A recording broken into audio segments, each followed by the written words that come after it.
Diyetdə olanda niyə duraqsama olur, nə eləmək olar? Diyetdə olanda duraqsama olması normaldır. Yəni bundan normal bu həyatda bir şey yoxdur. Çünki orqanizm dayanmadan çəki itirə bilməz.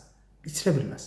Yəni bu onun təbiətinə ziddir. Siz orqanizminizdən təbiətinə zid hərəkətlər etmək istəyirsiniz və tamamilə normal fizioloji hadisələri fövqəladə təbii bir şey baş vermiş kimi qələmə verirsiniz. Mənim diyetdə çəkim duraqsıyır. Nədən o? Normaldır da, gecə olur, ay çıxır, günəş çıxır. Ay niyə çıxdı? Ay niyə oldu? Gecə niyə aydı? Buna niyə ümumiyyətlə təəccüblənirsiniz ki?